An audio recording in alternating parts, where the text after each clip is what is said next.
What's up, and welcome back to Kinda Funny Scream in Review. That's right, we are ranking and reviewing every Scream movie. As always, I'm Tim Geddes, joined by It's Christmas in September, Joey Noel. Casts on these movies are just bonkers. Every time I think I'm like, oh my gosh, I've hit the pinnacle for like who could be surprise cast in this movie. I just keep getting surprised. That's like once again a quarter of my notes this time. And of course, we have the producer slash seducer, Nick Scarpino. Joey, movies go in like in phases, right? I mean, you've got classic Hollywood cinema, right? You've got, of course, the blockbusters of the 80s. Then you've got the grunge of the 90s. And then we enter into the era of Hayden Panettiere, okay? Very defined era from like 2003 to 2005-ish area. And of course, joining us for Scream in Review, we have James and Elise Willems. I'm so glad that Nick went straight to Hayden, MVP of Scream 4. Kirby. Love this woman. We miss you, Hayden. We miss you, Hayden. This is Kinda Funny's In Review, where each and every week we get together and rank and review two different movie franchises. Right now, we are doing Scream, but next week, we're going to hit you with a double dose of Venom. Is anyone excited about that? We'll have to wait and see, but we're doing a rewatch of Venom 1 early in the week, and then at the end of the week, we will be doing an updated review for Venom, Let There Be Carnage. Can't wait for that. You can get the show on youtube.com/kindafunny or roosterteeth.com if you want to get it as a podcast. Just search your favorite podcast service for Kinda Funny in Review, and we'll be right there for you. You can get the show ad-free, and you can watch live as it's being recorded by going to patreon.com/kindafunny, just like our Patreon producers Molecule and the Kinda Funny Destiny 2 PC clan have done. Today we're brought to you by HelloFresh and MeUndies, but I'll tell you about that later. For now, let's get right into it. Scream 4, often stylized as what, James? Reform. Scriptorum, baby. SCRE4M. You gotta love it. This one had a runtime of 1 hour and 51 minutes. It was released on April 15th, 2011. Once again, directed by Wes Craven. Scream 4 was the final film to be directed by Craven before his death in 2015. Very sad stuff. Once again, Kevin Williamson returned to be the writer on this one. So that's pretty fun as well. The music was done by James's boy, Marco Beltrami. So how'd you feel about the music in this one? Didn't notice it really at all. You gotta love it. Like a good Beltrami score. This one had a budget of $40 million, which is the same as Scream 3, which is once again more than 1 and 2 combined. It had a box office of $97.2 million, which was considered a pretty big letdown for them at the time. Some fun stats I got for you here. These I think are really cool. Despite being the most recognizable face of the Scream franchise, this is the only installment where Ghostface was on the poster.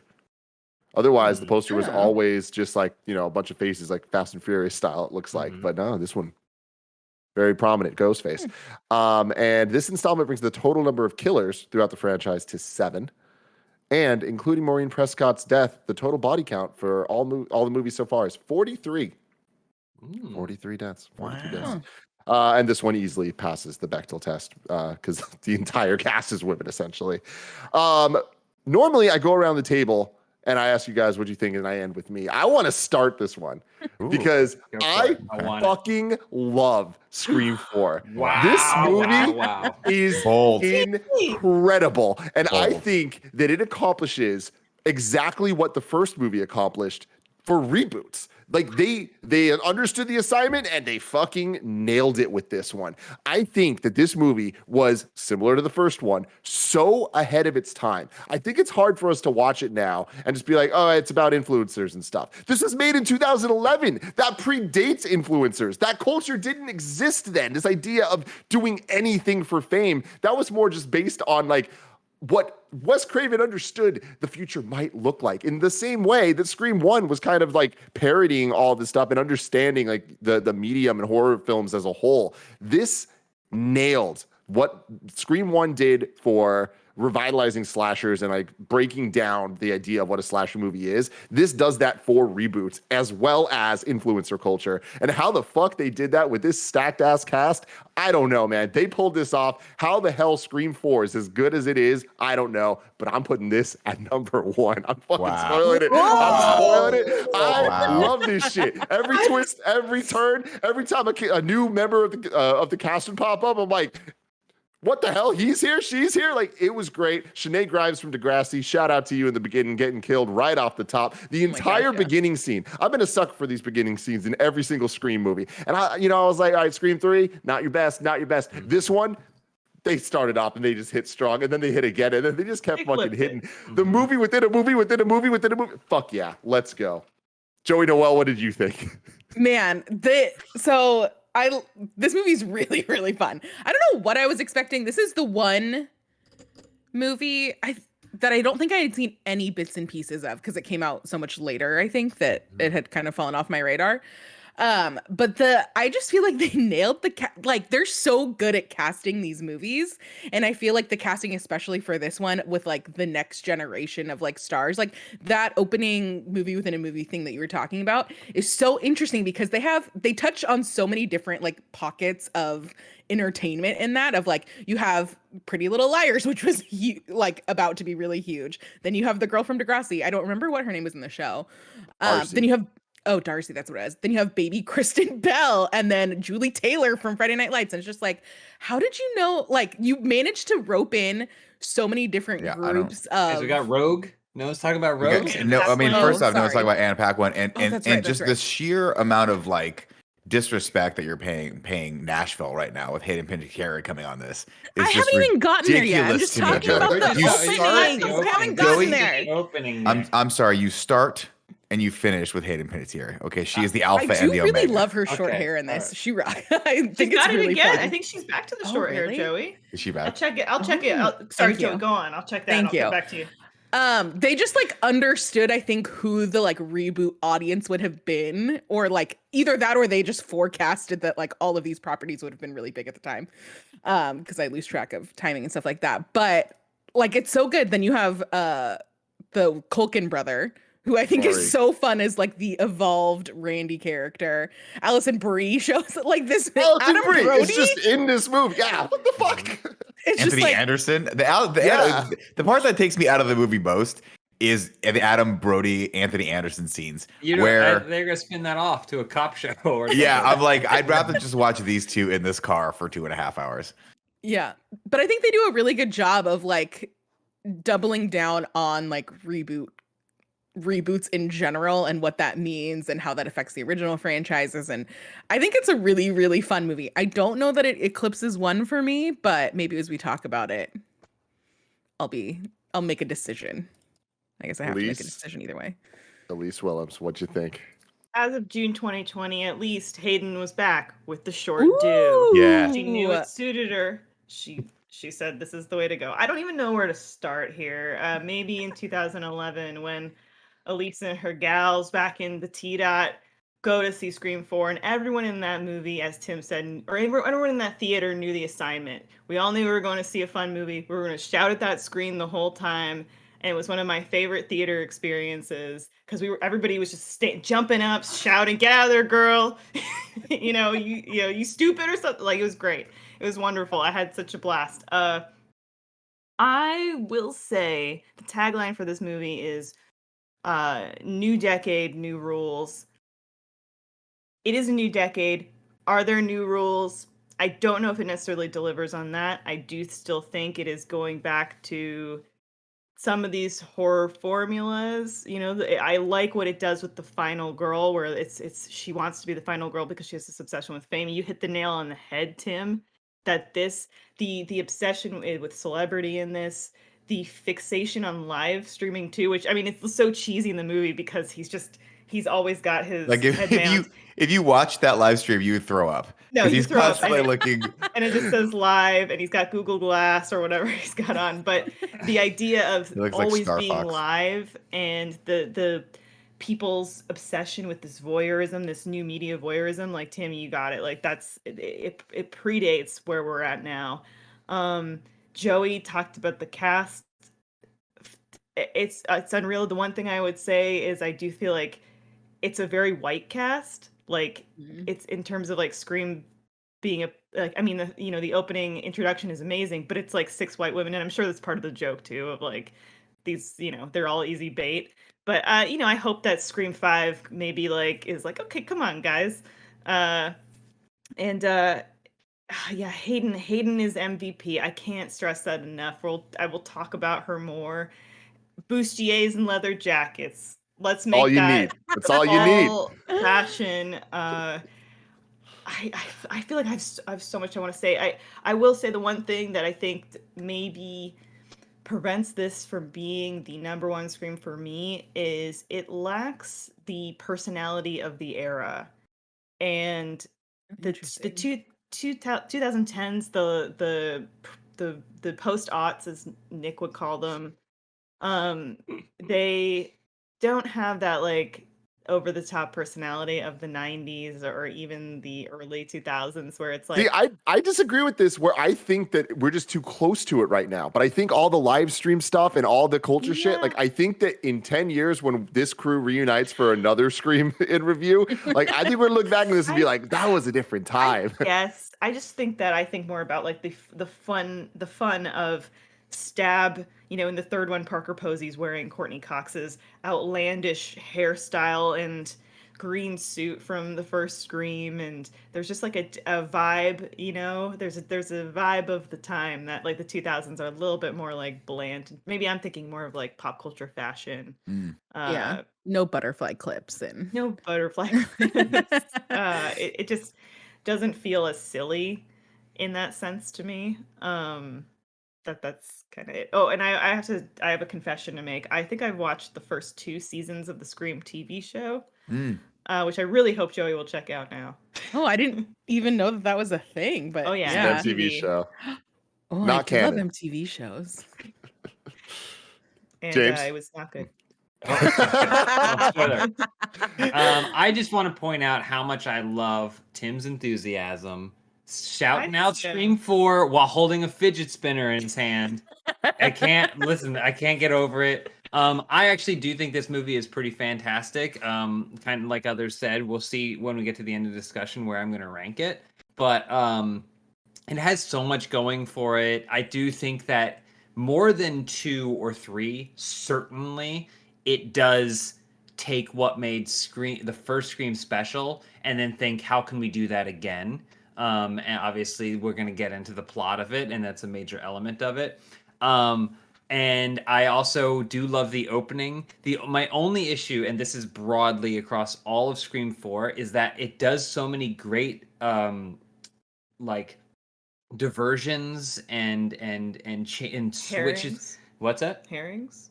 Well, not even like misdirections or whatever, but just like in terms of like on the tropes and stuff. I think it twists those things really well while also calling back to old ones. My only like ongoing complaint of the movie is how it feels like a lot of the kills for me are anticlimactic. Like, after you've already shown us what has transpired before, it seems a little anticlimactic that most people just get followed and then stabbed. Like you would think like some, not that I want to door. Even the first one has a garage door, and I know most of the people get stabbed in Scream. That's why the movie is called Stab. But I do think that there's some, and we'll talk like especially the Allison Brie sequence in the parking lot. It's like, oh, it's kind of scary, and then she just gets stabbed by the door. Like, it's like there's certain things, and I think maybe it's just how the moments play out that I was like, oh, I wish they really said like, oh, you thought this was just going to be a stabbing? No way. Like, this is going to be way worse. Yeah, if like, she had gotten into her car and then he popped up in the back seat. Or even if it didn't even involve that, like it's all about misdirection, right? And like subverting things. So it's like, oh my gosh, what is your greatest fear? That like you're gonna step out of the car and get your ankles cut, or like, what is your greatest fear? That I didn't have that as a fear, but I do now. Sorry. You ever watch Pet Sematary? I will say broadly, this is an issue with I think all of Scream as a franchise. I think Drew Barrymore's death in the first Scream is the best death in the entire thing. Totally. It's so scary. It's so intense. You're like in it. You're vibing with it, and I don't think it ever in the entire franchise ever catches back up to it. So that's not just an issue of Scream 4, but it's just something I noticed as I was watching it again. But honestly, love watching it. Love it. I've seen this movie a bunch now. We always watch through all of them, and it always kind of does this like weird, like, oh, things are getting silly again. And then it always ends with Scream 4, and you're like, okay, that was a good movie. Like, that wasn't like the Scream 3 goof fest, which is also fun. It was like, all right, we're back to Scream. Nick Scarpino. Wow, I'm shocked that you guys liked this movie as much as you did, because to me this is one that I'm like, I'm glad I watched it again. I hope I never have to watch this. I think this by far is the worst Scream movie, and I think it's for I think it's for the reason that I don't like any of the characters in this film. I don't like Sydney. I don't like Gail. I don't like Dewey. There's nothing fun for me in this flick, except for, of course, Hayden P's wardrobe choices. That whoever decided to dress her, apparently she brought her own person in, because they were like, you're gonna dress like a teen, like early, like 2010, 2011. She's like, I would like to dress like a 50-year-old person who goes to law school, who is going to law school right now. I match think her that voice, because she also has the voice of like a 50-year-old chain smoker. I mean, she's totally out of place in this, and I think actually great. she just kind of shows up every time she's on screen. Mhm. I just have a personal, I like Hayden P. But yeah, I think this movie, to Tim's point, like, I like that they were like, let's find a new way to do this. I don't think it pushes hard enough into the remake status. I think they kind of shoehorn that stuff in that one scene, and the live streaming stuff, obviously, for the time, was super cool. And now looking back on it, you're like, wow, he did really actually call that. That's pretty amazing. Like, it's not going to be Google Glasses. Obviously, everyone's got their phone live streaming and stuff like that. So that was really, really interesting for the time. But I just keep coming back to the concept of Robbie, right? Who is a character that every time he's on screen makes me want to turn the movie off. They pushed that character too far into the annoying realm, whereas the original Randy was endearing. He was the dork, but he was also the person that was like, hey, these are like, we need to adhere to these rules or else we're not going to survive. And so he was sort of the lifeline for the audience. Whereas Robbie, I just wanted to take a pot and like drop it onto his head the entire time and get him out of this movie. Charlie is blah, right? Even the Jill character, granted, she's playing a red herring the entire time, but she's not giving us much. And then Tim's all criticisms of Sydney's, they really come out here. She does nothing in this movie. There's no reason for her really to be in this movie other than to be this specter that's hanging over Jill for her to live up to.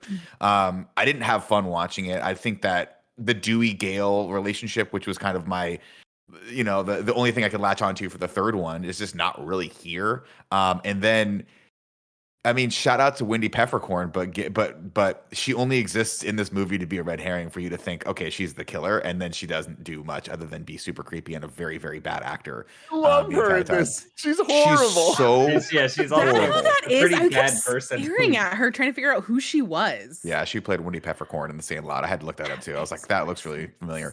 Like, the movie is. Yeah, it's just not as I don't think it puts a twist on the series like I wanted it to. And granted, again, I'm a sucker for movies that within movies. I'm a sucker for how bad and how campy Scream 3 was, and seeing Courtney Cox with Parker Posey next to her and having that dynamic. I think this movie's better made than Scream 3. I think there's a lot more to it. Like, I think visually, and I think they put a little bit more effort into it than this. But I found myself getting halfway through being like, I just don't care who the killer is on this one. And to James's point, I'm like, this is one of the first times that I've really been like, wow, they don't care about the kills in this. There's one creative kill in my opinion, which is when the woman from Sleepers gets stabbed through the mailbox, the mail slot, and I was like, oh, that was kind of creative. That was interesting. But we spent all of 5 seconds with her, and we just like, I don't care. I don't care about any of this stuff. I actually I like Emma Roberts as the killer, and I like the motivation. I'm with you though that Rory Culkin, Charlie, I didn't really get that he was supposed to be also this kind of film geek and knows all the tropes and he's into it, but he's also this sociopath that is not self-aware enough to know that he is the psycho from the tropes, like that and then his motivation of like, I pined for you for like his incel shit, where I'm like, well, just ask her out, bro. Like, I don't know. It's like 4 years. I waited 4 years. It's like did you didn't say shit. Yeah. She clearly was into you. Yeah, I was kind of like, sorry, man, it's a no for me. On my Dragon's Den of do I buy his or Shark Tank. It works for both. It's okay. You can use Yeah, no, it. it's Dragon's Dragon's Den. Den. It's okay. Love that. Mm-hmm. Oh man, let's get to the plot. I can't wait to talk about this beginning scene. Oh, Christ. Please tell us the story. Just tell us the story. Ladies and gentlemen, it's Scream 4, I think. I don't know. This is too self-aware, in my opinion. It's so fun, good. but They it's fucking so start talking about Saw 4, and immediately I'm like, over that the doesn't top. make sense time-wise. And then No. it's revealed that it's old, and it's like, this makes perfect sense then, because this movie was from a couple of years before. So we start with Trudy and Sherry, who are just hanging out talking about Saw, and then Trudy gets a prank call, and Sherry gets DM'd on Facebook by a psycho Channing Tatum. And I'm like, is this movie going to be my favorite Scream? Because they mentioned Channing Tatum. You'll have to wait and see. Spoilers, I already said it's not. Trudy gets a DM saying, I dare you to open the door. So Sherry does it, and no one's there, not even Channing Tatum. And then Trudy gets another text saying, I'm not outside. I'm right beside you. And then Ghostface just... This is, again, to my criticism last week. If you ever want to survive a Scream series, just look to your left and right, because Ghostface is always just a little bit out of your peripheral vision on one of your sides. One of the rules. Killer's always right behind you. Oh, God. Of course, right beside you, Ghostface jumps out, kills Trudy, and then another Ghostface kills Sherry. It turns out this is Stab 6.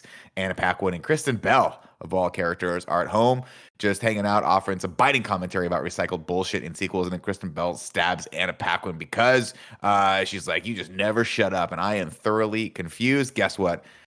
That wasn't Stab 6. That was the beginning of Stab 7. This is a dome within a dome. Which is As weird. Pauly Shore once said. Hold on. Can we talk about this for a second? Because could you imagine going into the theaters to watch Stab 7 and then they're replaying the scene of Stab 6 that you've already seen? How does that make any sense? You show the whole thing again. It's not a surprise for you in the theater. I'm sitting in the theaters watching Stab 7, okay? And now they're showing me Stab 6. I know it's not Stab 6. I know what I paid a ticket for. It's Stab 7. So what are you showing me? It doesn't make any sense. Of course, then we meet. We catch up with our real cast. The first two of which are Marty and Jenny. Jenny hears a noise upstairs, so she goes up to investigate, and it's just an open window. The phone rings, and Marty answers. Surprise! It's Ghostface. No, it's not. It's Jenny upstairs. She has a cool voice app that she's using, and she was like, it was like this. Joe was like, "Hello, Joey. Did you order a Starbucks, or do I need to go get it myself?" Oh, I'd be so stoked if you timed this to like Starbucks being delivered. That would have been really dope. Kevin, knock on the door. Kevin's No, not it's here. Kevin's not there. Of course, Marty gets stabbed randomly off screen. Jenny hears it downstairs, so she goes to investigate, and it turns out there's an app to sound like Ghostface. And I'm like, oh, that's going to play into this. It does not. They never bring it up again. Ghostface throws Marty's dead body through the window and chases Jenny upstairs. He stabs her in the back and throws her down the back stairs to the garage. She triggers the garage door opener, tries to crawl up, and then Ghostface drops the industrial strength garage door onto her back again. And we get the same sound effect that is basically a hydraulic lift that can crush steel. But it doesn't really hurt her. It just drops onto her lower back. She's like, ow, and then keeps going. And he drags her back in and then raises that shiny blade, the shiniest of all blades. And as he brings it down on her, CG blade. First ever CG blade in Scream. They didn't want to go with the rubber ones because Wes was like, no. Like, people are over that. We need this to shine more. So good eye, Nick, catching the shine. Hey, that thing was shine bright like a diamond. Scream 4, we're not even trying anymore. What's the subtitle on this one? Allison Brie and Sydney arrive. I tried so hard, Nick. I will not accept this fucking slander. Another thing I just want to shout out is they call this movie a remake. They're like, this is the remake or reboot rules, and I was like, this is not a reboot. This is a fucking yes, it fourth. is. It's a direct sequel to the third movie. But that's what a modern reboot is like most of the time it is let's go back kind of to the beginning, but we're also doing new things. Like the Girl Meets World, that's a reboot, but it's also a sequel. That's just how that shit works. You know what I'm talking about? But I love how big this cast is, and I love how all of the actors and actresses are fantastic. But I love how they did such a good job of making you think that everyone could be the killer, and then just one by one systematically killing them off. The amount of kills in this movie is unreal. Like, and people that they did flesh out as much as they need to. And I am all in for the ride. So no more slander, Nick Scarpino. Okay. Allison Brie and Sydney arrive in Woodsboro for a book signing on the anniversary of the original killings. Dewey wakes up to the Beverly Hills Cop theme, and I'm like, they're trying to get me. They're trying to get me back on this. Honestly, I 1,000% believe that Dewey Cox, is that his name in the movie? Would Dewey have Dewey Riley. Cox is Dewey Dewey Riley. Cox is Walk Hard. Courtney Cox. Oh, there we go. That's where all the wires get crossed. Listen, this is the earliest we've ever done I've ever done an interview. My copy is not kicked in. Would 100% believe that that is a motivation for Dewey becoming a police officer, is him watching Beverly Hills Cop as a kid. That's amazing. He wakes up, of course, next to Gail. They are still together in this, who wants to get a few more weeks, and he heads to work as the new sheriff as Hayden P. speeds by him. Is she 10? Is she 40? That's the power of Hayden Panettiere. Hayden P. You She's a just scene don't stealer. know. We just get to touch on it. She steals this scene. I honestly think the greatest shortcoming of this film is not doing more with her, because it feels like, and there may have been she's probably written on the page way less interesting, but she appears every time she's in this, you're like, you're just drawn to her. Yeah. Visually, she stands out amongst all the characters in this film. Performance-wise, she stands out amongst all the characters. That I wish that they had first day of shooting. They were like, "Oh shit, she's got the something one. that Yeah, no one she else should be the here main has. character, right? We need to Yeah. figure out, like, we don't have to make her the main character, but we have to figure out how to make her maybe more important than she is. Her She name's bit. Kirby. Kirby, Her name is she's got a fucking wacky Kirby. name. Kirby spinoff. It reminds Kirby's me a her lot. first name. Like, that's Yeah. not like people are calling her last name. Like, her last name's Reed. Her name's Kirby Reed. Yeah. That's badass. Yeah, I mean, James, I'm right there with you, right? Like, I think she just has a sort of charisma on camera that overshadows everyone else, and it reminds me a lot of Courtney Cox from the first movie, where she shows up and you're like, oh, she's knocking this out of the park. Yep, she's she's strong. so fun to watch, and you love to hate her. Whereas in this one, you're like, I wish they had given her more, and it's unfortunate because Emma Roberts' character has to be subdued because she is the killer, and so you don't get a lot out of her, and then the other character there that plays Olivia is just fodder. She's gonna get killed in the first act. Elise. I've said this for some time now that Florence Pugh is new Hayden P. They Oof. very much in Ooh. Hayden P. charisma 2.0. and look. But why not both? Why can't I Put them together? Put them Them in together something. Team and five, make who knows? the greatest movie You you've know? ever seen. I hear Put they them tried to together. do that and it blew up the camera. They Oh, were like, really? we just can't. They Yeah, we remade just, Time Cop. They touched Oh. Like everyone always does It'd the be like amazing. Margot Robbie graphic where it's like, here are all these actresses that look the same. I would make the Hayden P. Florence Pugh graphic. Yeah. That's If I had amazing. energy, Yeah. I had the energy and the will. They go over to pick up Olivia and Emma Roberts, who plays Sydney's cousin Jill, and they make a Final Destination reference here. And I just can hear myself hearing Tim freak out to that. I Then love Ji- Final Destination. I know you do. Then Jill gets a call from Jenny's cell phone, and it's Ghostface. What's your favorite scary movie, Joey? Did you get a Starbucks? And it's like, those questions don't go together. Olivia got a similar call from Marnie's phone. Dewey shows up on the scene, and it turns out he's the new sheriff, and Deputy Judy Hicks is kind of flirting with him, and it's inappropriate. Kind of flirting. She's very inappropriate. thirsted. She's like, hey, I made you these things. Can I blow you? And he's like, Yeah. I'm actually kind of married. And she's like, so you don't want a blow job? Like, it's So you don't she's want the lemon very- bars? Yeah, very inappropriate. I do want some lemon squares, though. I will say that. They get a call and they head over to the murder scene. Gail watches Sydney get interviewed about her new book, Out of Darkness, and it's especially tough for her because now she's trying to write fiction, and she does not. She's got writer's block. She has no idea what she's supposed to write. Robbie and I was gonna say real quick. Sorry, we've talked in the past how this series drifts further and further away from being able to identify with Sydney in any way, shape, or form. Like, she kind of becomes unlikable. I say that she brought it back a little bit in Scream 3, but she's also has a much more reduced role. Reintroducing us to an older, wiser Sydney that wrote a book about her trials and tribulations, where on the cover she's like this, like on a fence. I'm like, fuck off. Yeah. It sucks so bad. And I hate her in this movie as I've hated her in all the movies. But the end with the clear thing, I'm like, that was atrocious. I like her fine. It's just one of those things where it's like, now we have the problem of too many characters. And what I think Sydney should be in this series, or should have been at least in this movie, was the Gale character, where she's trying to investigate and figure out what's going on. But because we have Gale, and because Courtney Cox is Courtney Cox and does a great job playing this character, it's more fun to be on the adventure with her, sneaking around, setting up these gigantic secret cameras that anyone on the planet that's a camera. I can see it from one state over. But it's fun to watch her, and it's fun to have her with that dynamic. So all Sydney gets relegated to is making tea. Yeah, maybe it would have been more fun if, like, now that Gale and Sydney have, like, kind of buried the hatchet. Buddy cop.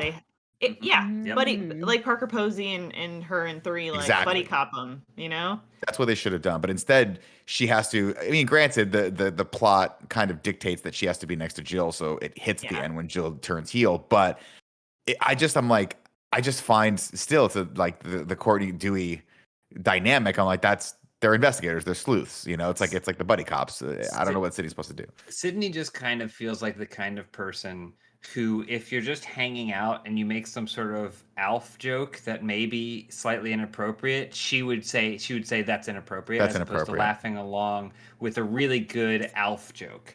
Can you know? At least, do you have a good Alf joke? Can you tell us your Alf joke? I don't even remember. It's not a joke. You know it's not a joke. I remember what it is. I told Joey and Tim. Oh no! What was it? We didn't get the actual joke. We just got the setup for what happened. There is no joke. I gave it all to you. It's one line, and it made me laugh so hard last night when we were watching Major League. I love that there actually is an Alf joke. Oh yeah. So I had just written in my joke document. Oh God, yeah. Look into his eyes at least and say the joke. How are you? I remember what it is. Well, it was, Alf be nuttin' in that house.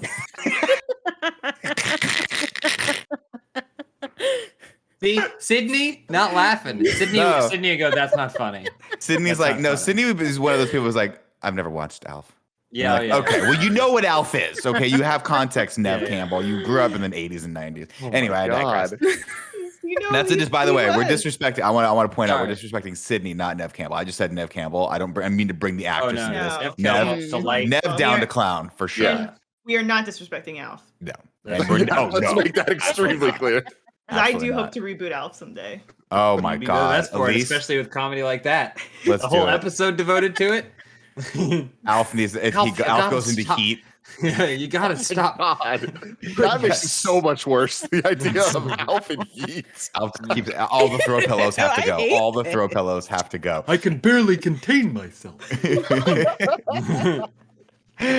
Audio listeners, I'm so sorry. Thank you for fast forwarding through that whole thing. Before we get to the back to the plot, let me tell you about our sponsors. This episode is brought to you by HelloFresh. Fall is always busy, but one thing that you can cut from your list is going to the grocery store, thanks to HelloFresh. HelloFresh has huge variety with 50 menu and market items to choose from every single week. They've got vegetarian meals for people like Paula Coelho. They've got calorie smart meals for people like, should be me, and even extra special gourmet options for people like Kevin Coelho. There's something for everyone to enjoy with recipes designed and tested by professional chefs and nutritional experts to ensure deliciousness and simplicity.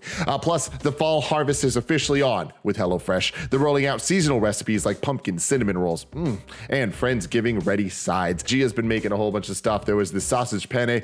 Oh my God. It was great. So fantastic. You can go to HelloFresh.com/morning14 and use code morning14 for up to 14 free meals, including free shipping. That's up to 14 free meals, including free shipping at HelloFresh.com/morning14 with code morning14. HelloFresh, America's #1 meal kit. And also shout out to MeUndies. It's fall, y'all. Replace that hydration station with pumpkin spice lattes and go out of your way to step on crunchy leaves because the coziest time of year has arrived. And I love being cozy with my MeUndies. I always am talking about. I'm wearing the MeUndies shirt right now. Of course, I got the lounge pants. Of course, I got the socks. And would it be MeUndies without the undies themselves? No, it would not. They are the softest undies I've ever worn. I refuse to wear any other undies at this point. That's been the case for years, and it's never gonna change. I simply love my MeUndies. You are not gonna be able to stop lounging. There's so many different options. You've been warned. Here is your warning, everybody. They're available in sizes extra small through 4XL in a variety of classic colors, iconic prints. MeUndies has your back and your butt all fall long. MeUndies is offering 15% off and free shipping for first-time purchasers. And if you're not satisfied with any product for any reason, they'll refund or exchange it. No caveats, no questions. To get 15% off your first order, free shipping, and 100% satisfaction guarantee, go to MeUndies.com/morning. That's MeUndies.com/morning. MeUndies.com/morning. Let's do it, Nick.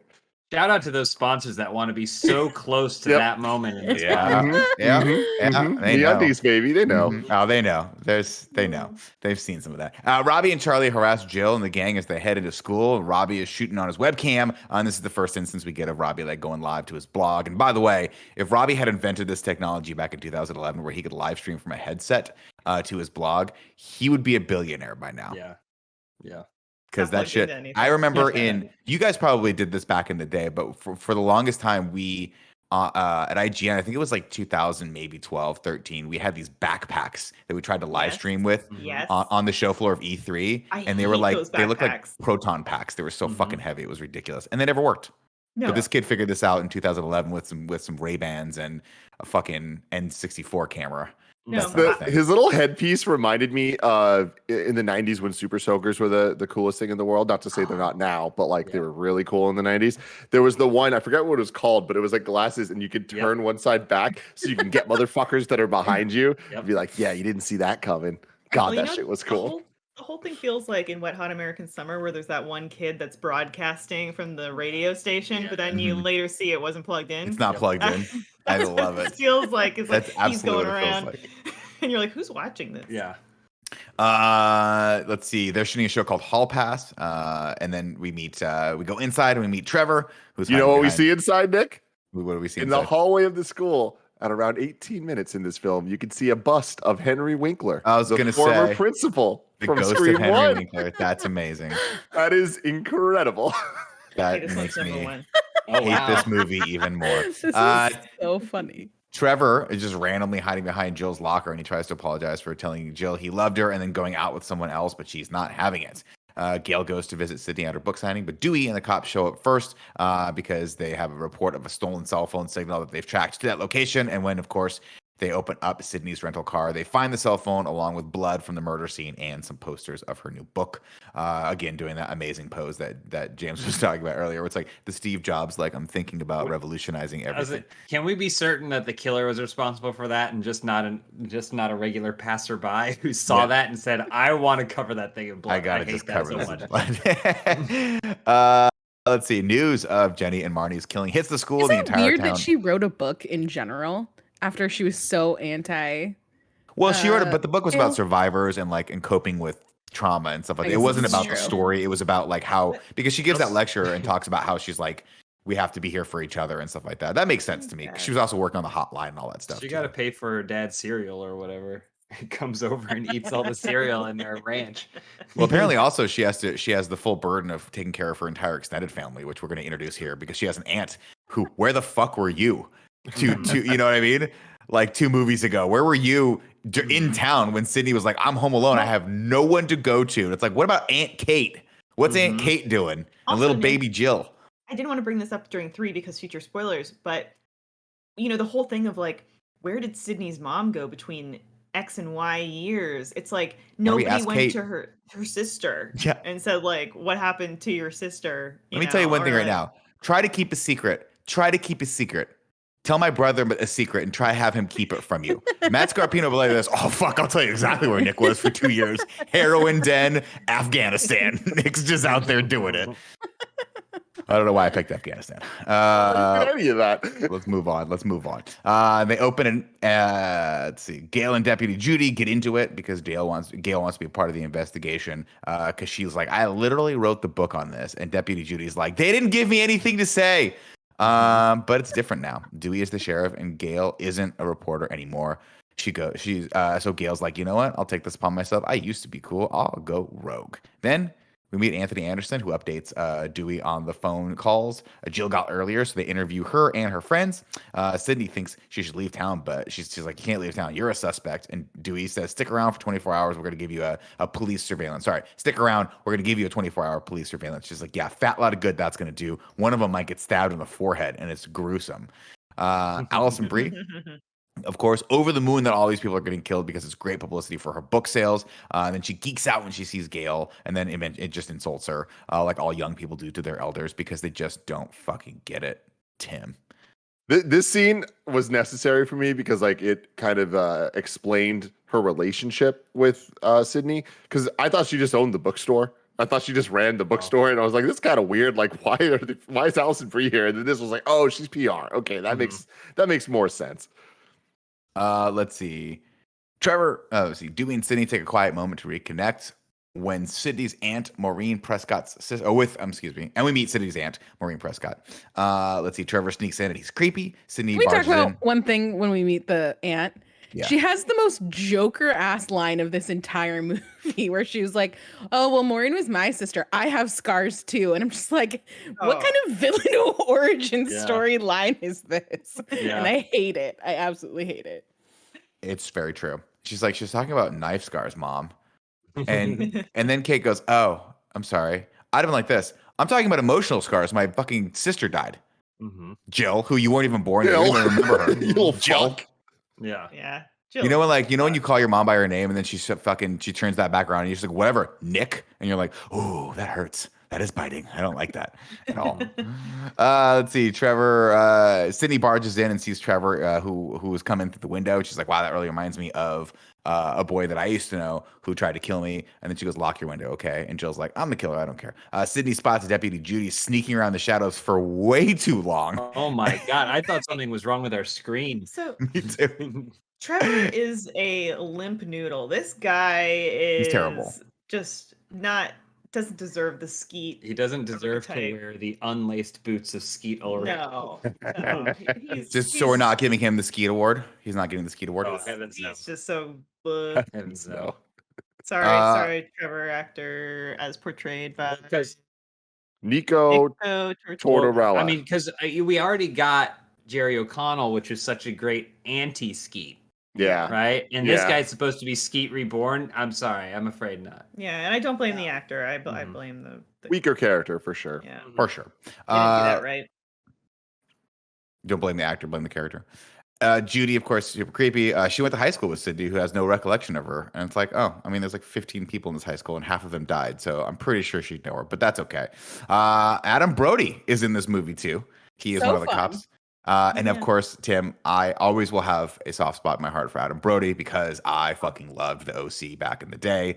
And if they ever bring that back with him as the dad, I'd watch it. Also, And he's more in a movie recently- called The Kid Detective, Which is is one of my so favorite good. movies That's been of on the my last list. year. Amazing. Oh, If you haven't watched it, please Elise, watch that movie. You're gonna freaking love it. You'll love it. It is. Just don't watch a trailer. Just watch the movie. Yeah. It's been on my list forever. I didn't know if it was like going to be like too dark or not, but It's very dark, Yeah. but Yeah. it's worth it. And it's very dark humor. It's right up your alley. Okay, great. I definitely recommend watching it. Don't just go in blind, and you guys will both love it. On the subject of Adam Brody, Anthony Anderson. I always love to see Anthony Anderson in Of course. everything. Mhm. And his character's Angry name, I Jack. didn't know this, is Anthony Perkins.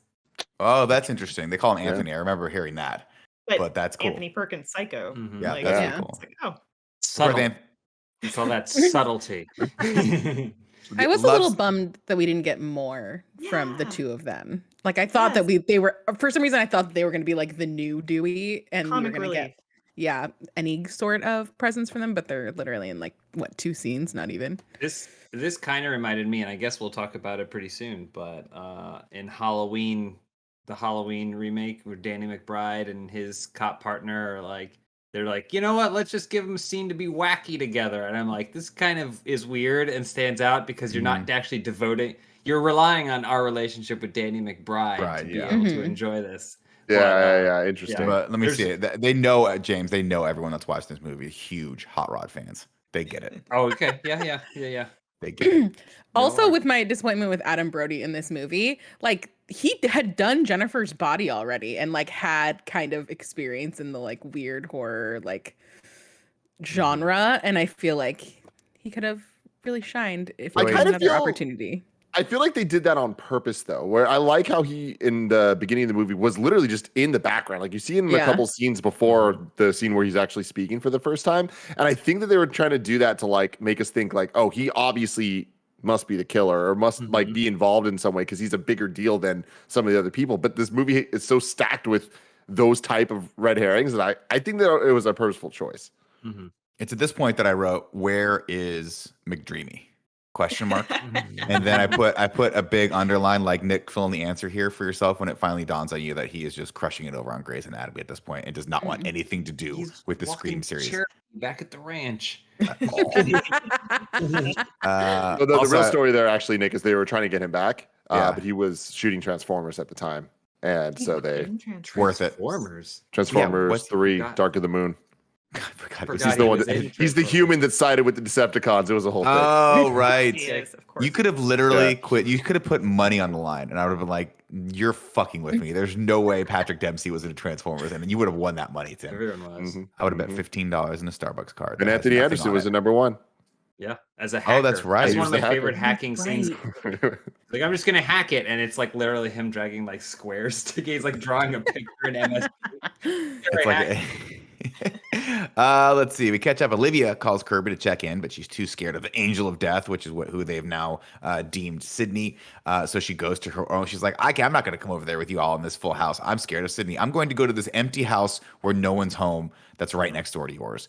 Trevor calls Kirby to talk to Jill, but it's not Trevor. It's Ghostface, and and everyone is on the phone, and it's very confusing. And she goes, "This isn't Trevor. How's the movie? Shot of the Dead?" She goes, "How'd you know we were doing that?" Because I'm standing in the closet. And then of course Hayden P's like, "I'll be the adult here because I already dress and look like one, so I'm gonna go check this closet." And she opens it up, but no one's in there. But joke's on Kirby. He's like, "I never said it was your closet." And he jumps out of Olivia's closet and stabs her to death while the two girls watch instead of calling the cops. Can we just give this scene props? I This is was gonna fucking say, Scream at goddamn I best, say this man. this is a standout That's cool, sequence yeah. for sure. Yeah, this feels like Scream for sure. Of course, Sydney barges in and she's like, "What are you doing? You're watching your friend get flayed over there." She runs over and tries to get the cops, but they are nowhere to be found. And then she runs up, of course, into the house by herself. And at this point, I have to imagine you'd have an open, like a concealed weapons license if you were Sydney. I have to imagine somebody was like, "You know what? I'm going to let you have as many guns on you as you would like because you've been attacked." You get the now." pass. Yeah. I would just go nowhere in my entire life without a shotgun in my hand the entire time. They'd be like, "Nick, you have to leave the shotgun outside of the Starbucks." And I'd be like, "I just wrote a book called Out of Darkness, and it is about my trials and tribulations. I need you to read Fucking read it and show me I some need you to goddamn read it, respect. and then give my fucking venti iced is what I'm going to tell you right now." Let's see. She goes up into the house and everyone gets attacked, and then Jill gets attacked and she gets cut on her arm, and you're like, "Oh no, she can't be the person because she got cut, right?" Because the first person to draw blood, you're like, clearly that can't be that person. Let's see. The whole place is cut. Oh yeah, we get this horrific scene where she goes up there and we see Olivia, whose guts are spilled all over her. Yeah. And the whole place looks like she just exploded. Like there's blood everywhere. Yeah. It's a lot of blood. Ghostface calls her, says, "I want you to suffer." Oh, yeah. And then Jill comes in, Ghostface pops out, slashes her, and Sydney kicks his face and knocks him out.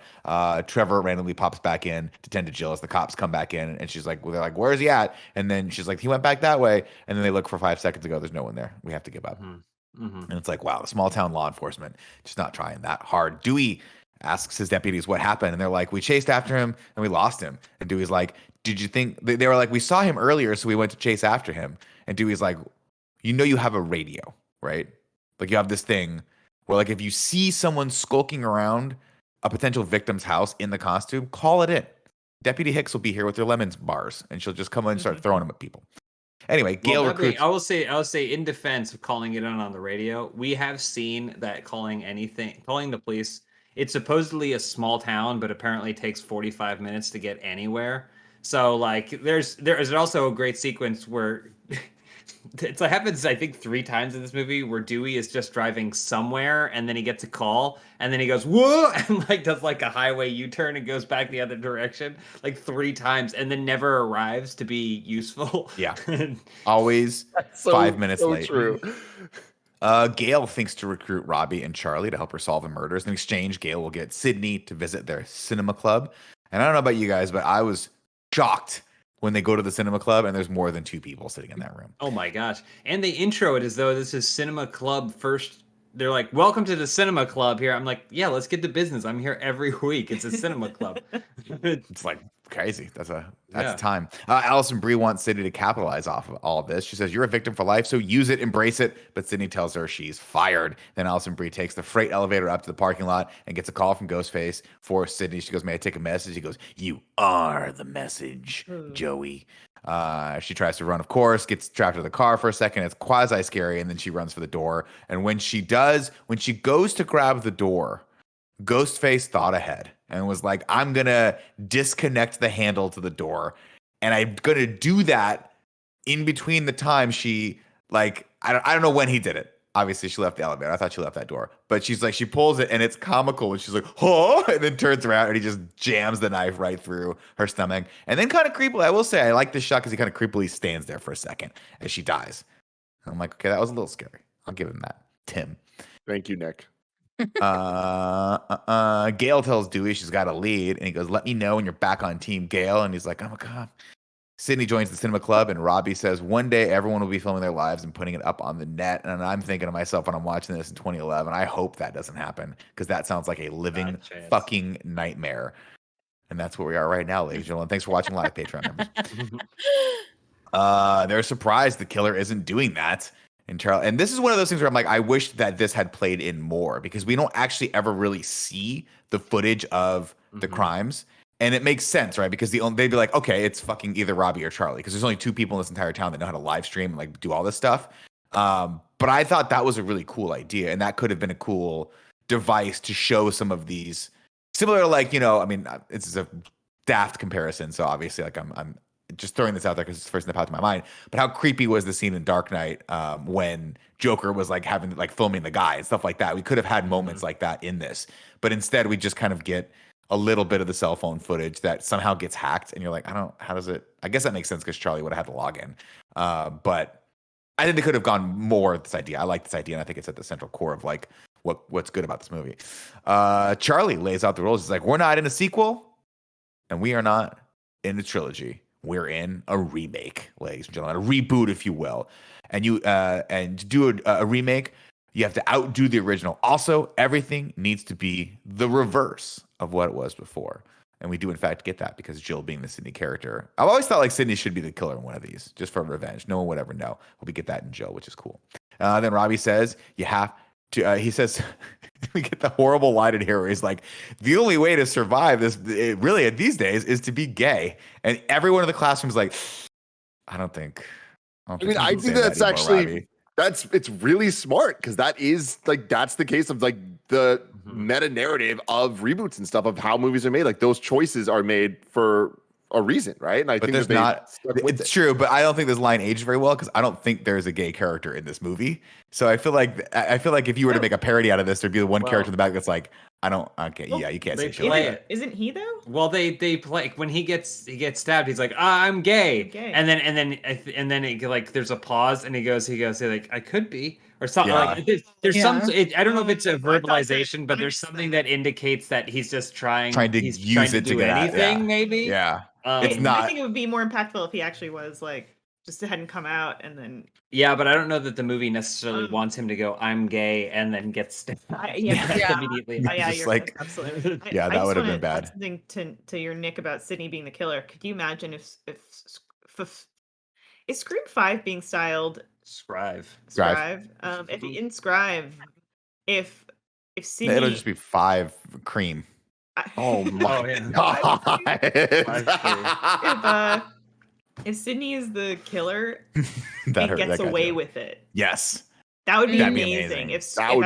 At the end of Scream 5, she does not get caught, and then the reveal is that that would be hype as fuck. I love that. Scary movie. Let's hope. Oh, did it? I was asleep for the end. I mean, Scary Movie. Their Dewey knockoff. Oh, Dewey. Right. It was the usual suspect. Doofy or whatever. He leaves that way. But if she were to do that, she would have to kill Dewey and Gail, right? Like, that's the only. I think at this point, Dewey and Gail could have a couple free ones too. Everyone kills someone. Just a couple of these little kids, these little Gen Zers who are just like, I just can't. They just say shit like that. We're like, you guys are all caught up in this. I don't have any interest in this whatsoever. And like, I'm gonna kill all of you kids because you're better than me. We all know it. Robbie says, let's see. Charlie tells Sydney and Gail about the biggest party in town, Stabathon. And then Charlie's like, but it's like, it's invite only. I can't really tell you where it is. And I'd be like, wait, why don't we tell the cops that and all of your parents?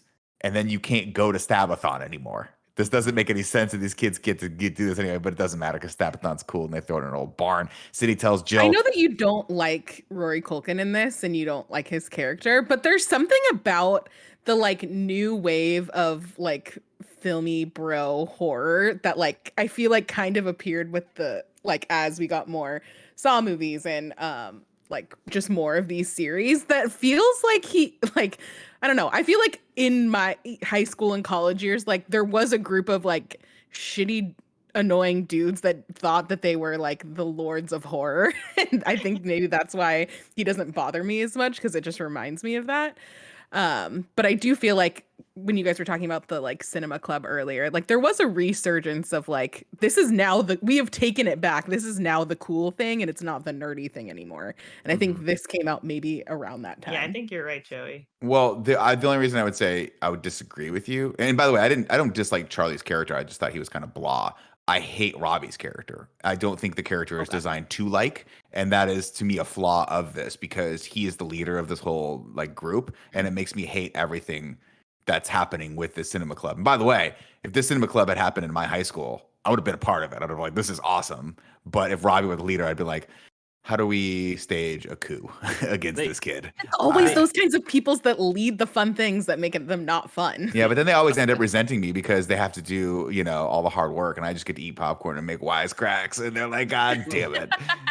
The movie does touch on it a little bit, and that's what I like. But I again, this is my overall criticism is, I wish you leaned more into that. Is that with Kirby, they do subvert, right? Like they establish like, no, she knows her shit. Like she's in, like you don't really think about it because she's played off as like one of the cool popular girls or whatever, but she's also in that club. Is she like, though? Because he's like, wow, you got a great DVD collection and it's like 15 DVDs. Well, I mean, production design, but like, I think, and like what parents are like, look at this amazing living room I have, this amazing like early 10s, like late aughts living room, and they just have a row of DVDs over the TV. I'm like, no, dude, you got to do, of course, what the Scarpinos had, where you go to the little bar, you open up the bottom hutch, and we've just stuffed VHS tapes in there. And then my mom's like, secretly, I'm going to throw these Disney VHS tapes out because these puffy fucking jackets just don't fit. They throw off the streamlinedness of all the rest of the VHSs. And I'm like, where's my Lion King, Mom? Yeah. Anyway, that just blew Tim's mind. Tim's like, what's a VHS tape? Let's see. Kirby goes to Stabathon. Oh, sorry. We have a moment here where Sydney's like, listen, I know when people say I know how you feel, but they don't really know how you feel.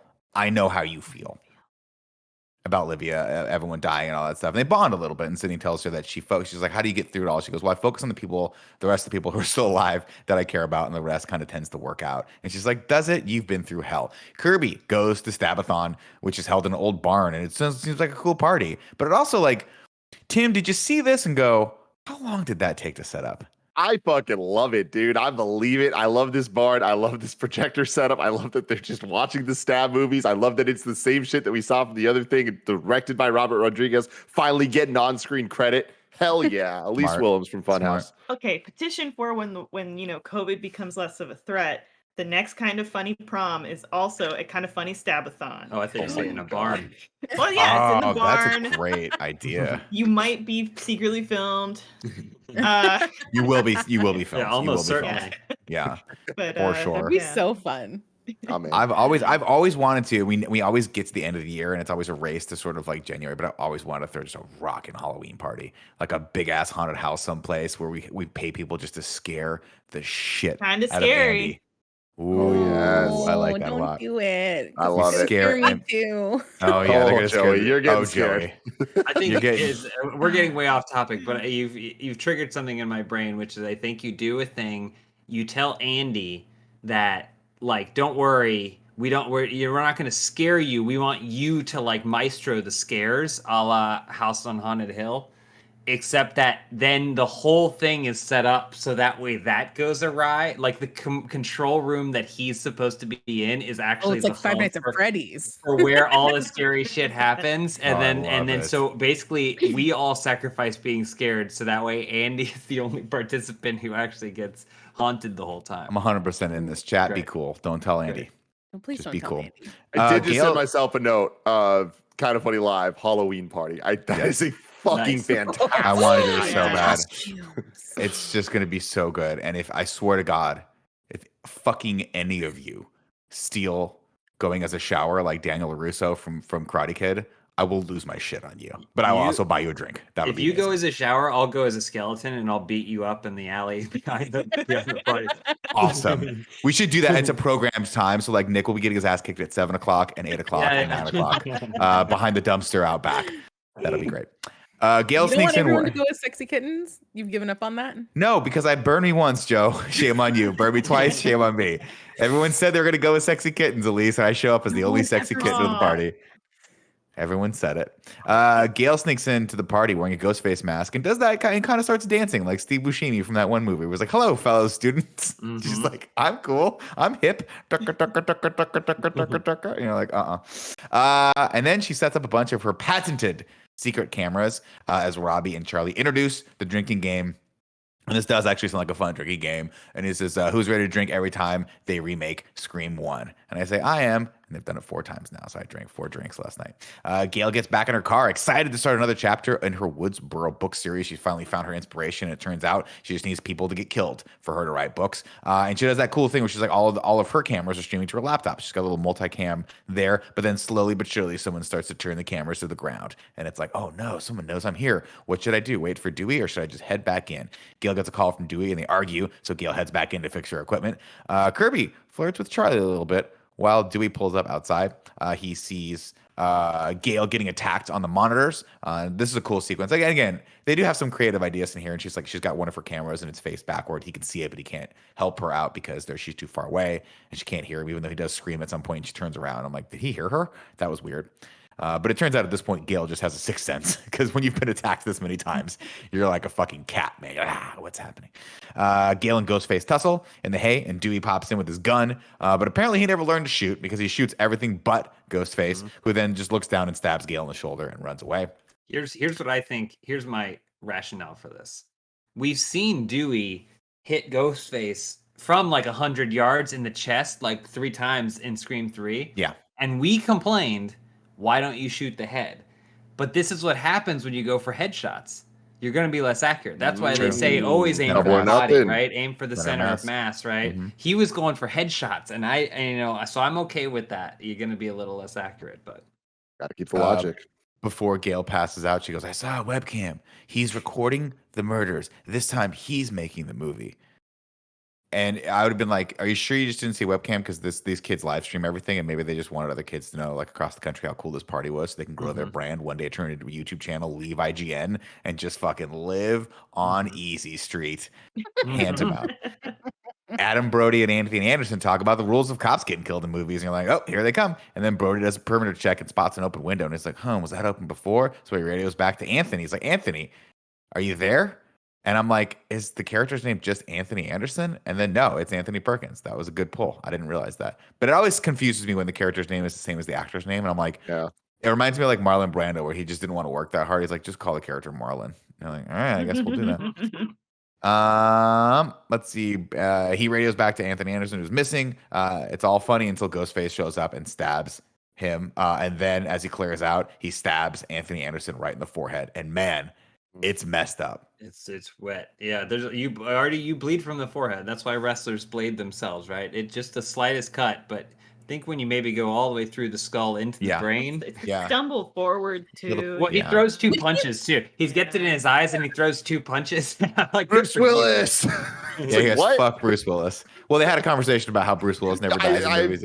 Yeah, but what the fuck? Like this, like Scream's had a couple of these like stumbly deaths where it's just like you should be dead. This is the most egregious, where it's just like this motherfucker should have been dead 30 seconds ago, and like for him to go out saying fuck Bruce Willis, it's like it goes back to what James was saying of just like this. It fell out of this movie. Like that was a weird comedic line. Let's see. Sydney rushes up to Jill's room. Excuse me. I'm sorry. The TV. Sydney's aunt comes home with snacks, and once again the phone rings. It's Ghostface says, "Turn on the TV to channel 6."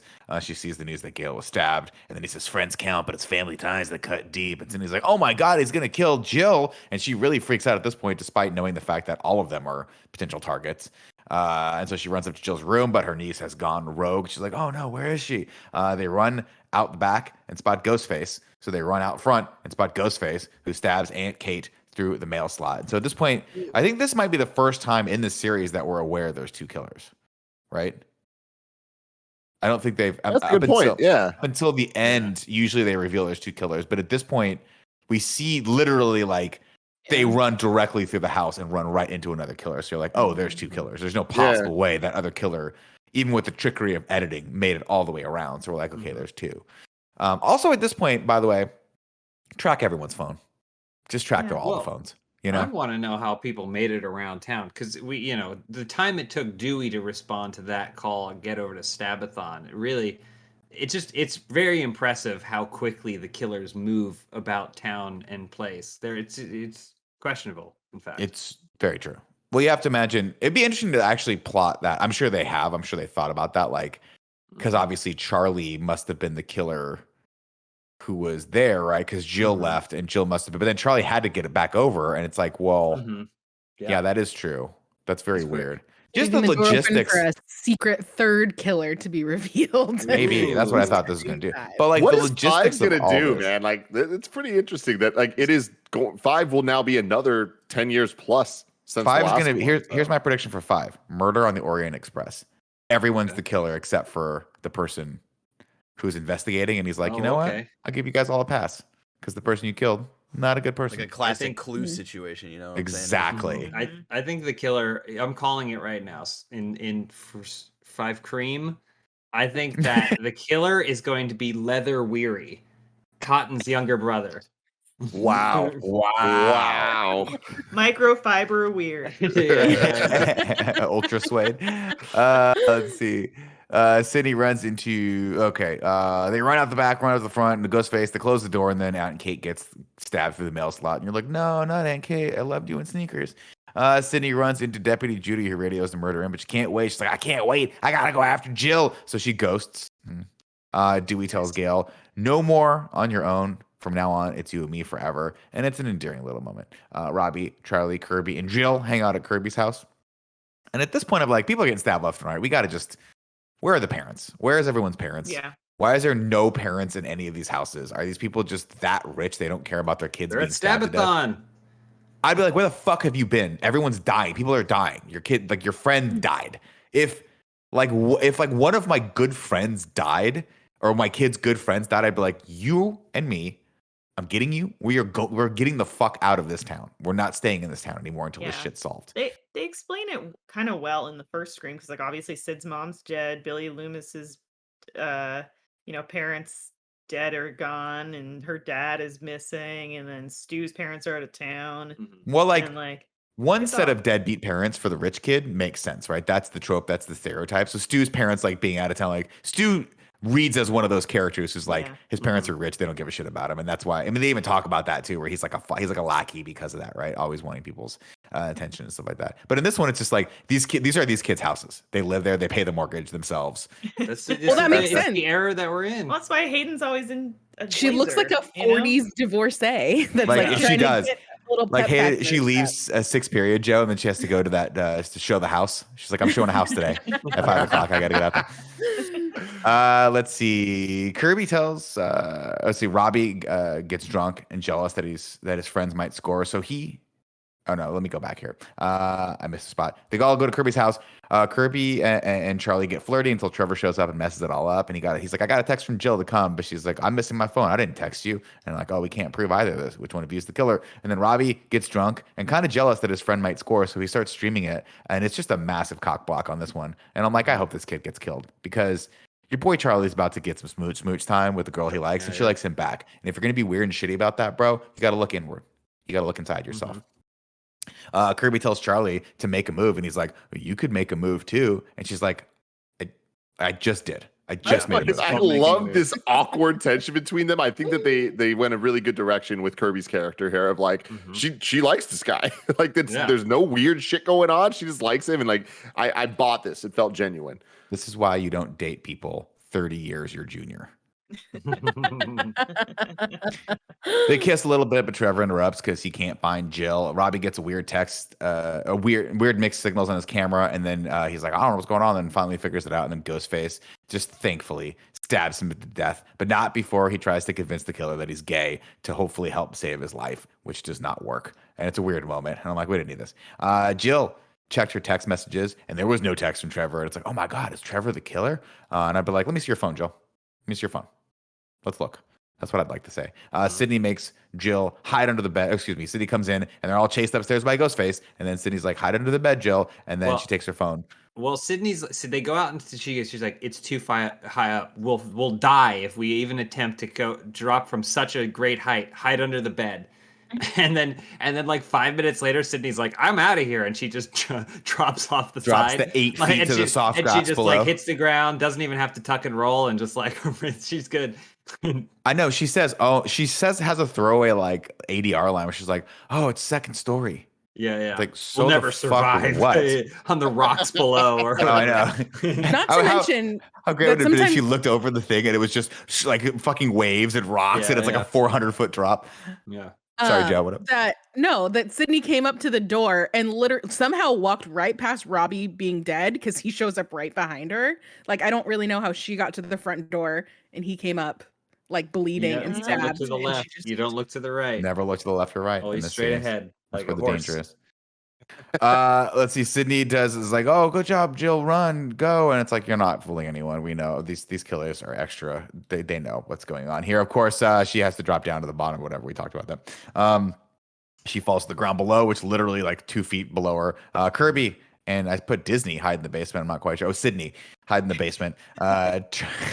Charlie bangs on the glass, but she's like, don't answer it. He could be the killer. And Kirby has a moment here where she's like, I can't. She's really conflicted. She's like, you do have cool hair, and I did enjoy kissing you, but I didn't enjoy either of those things enough to die for you. So you have to stay outside because his hands are all bloody. She's like, oh no, you have bloody hands. Ghostface shows up and just slams his head against the glass, and then he duct takes him to a chair, just like the first Scream. And you're like, wow, they did that very fast. That's one of those moments where you're like, how do you know how to turn the lights off? And then can you see in the dark to duct tape him and all that stuff? I don't know. It's a lot. A lot of this, Tim, you start thinking about like we've planned live events. We've planned things with a lot of moving pieces here and there. I'm like, these kids would not plan all this stuff out this much. It's disagree. Just so well done. I think that they would have planned it so that like these were planned events. It's not like just the circumstances that they had to deal with and come up with improv on the spot. Like I think that they planned that they were going to get into these situations, so things were at least set up enough for them to. I know, but it's just When they talk about the like you can't get killed at the party. Now it has to move to the after party. Yes, Right. I've seen teenagers write entire essays on their cell phones. I don't know how they do it, but it's their brains just works differently. Are they good? And they're essays? working together. That's like enough. Like if it was like tying up the boyfriend or whatever, I'd be like. But they basically are like, all right, you get my arm, I'll get my arm. Yeah. like Well, that's what my I want to feet. see from that perspective. Fair enough. Let's see. Ghostface says, forget watching Stab. You get to live it. And then he quizzes Kirby on she does really well, actually, but fails in the second to last question. And then last chance, name the remake of the movie in which the villain ... And she just rattles off a bunch of names of movies. And I'm like, I wanted to know what that quiz question was because I probably could have gotten it. This moment to me is what cemented that this is my number one. They're so aware. They fucking nail it. I love that she just names every damn horror reboot there is, and the list just keeps going. Like you think the joke's gonna end, and it just keeps fucking going. They get it. They get what they're doing, and they fucking nailed it.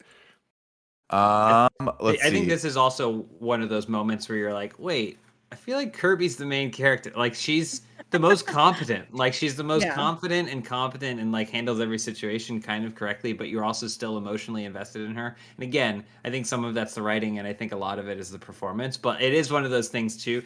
Tim, like you're saying, it's a great moment, but then the fact that she isn't our vessel is like one of the awkward things I think that this movie has. Or at the very least, give us the Dewey treatment, right?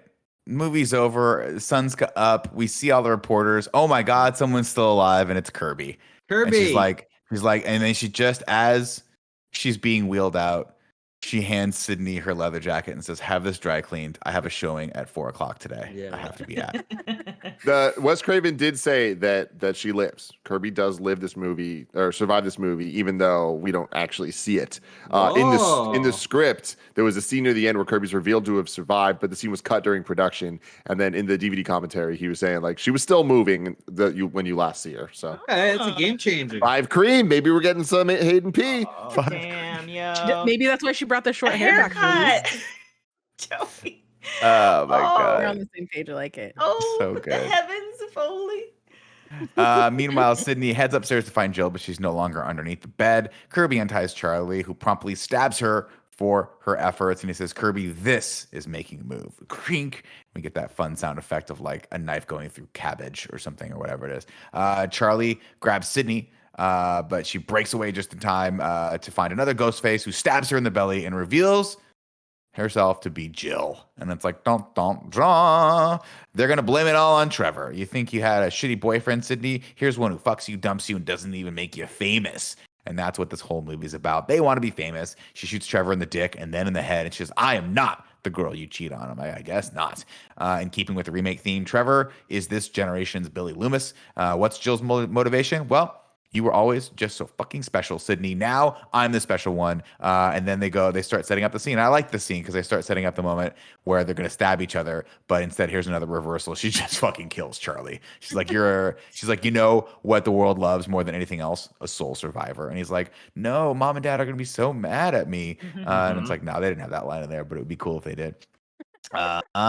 She goes, "I don't need friends. I need fans. This has never been about killing you. It's been about becoming you. How do you think people become famous these days? You don't have to accomplish anything. You just have to be fucked up or have some fucked up things happen to you." And then Jill stabs Sydney, who goes down for the count. You're like, damn, she killed Sydney finally. And then she's like, okay, I got to make this look believable. So she untapes Trevor, uses his hand just to scratch her, rip out some of her hair. And this scene goes on. It's like Fight Club. I feel like she's trying to get a promo or a promotion or whatever at work. Like it's really long. It's a very long.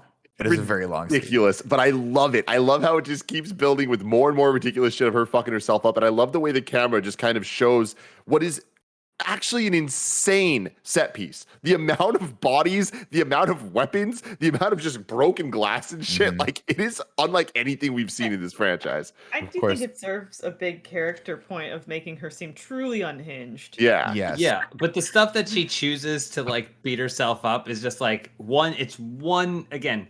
If it were a Scary Movie, they would use all the same beats and add one where she rolled a bowling ball and then jumped in front of it and it took it in the crotch. Like that, it's like that's the only thing she didn't do, you know? It gets to the point where she throws herself through the glass coffee table. And of course, this is the one slow-mo shot. And I ask you this, Tim, you have a very deep library knowledge of film. Has there ever been a moment where a character's fallen through a glass table that wasn't slow motion? That's a very good question. I don't think it's possible to think it's shoot possible that either. without slow motion. You need It's to be able to impossible. see. Yeah. No. Literally, you go to shoot, you're like, I just want this normal, guys, we're gonna knock this shot out, and you get it back to post. You're like, how is it slow motion? How is this shot at 200 frames per second?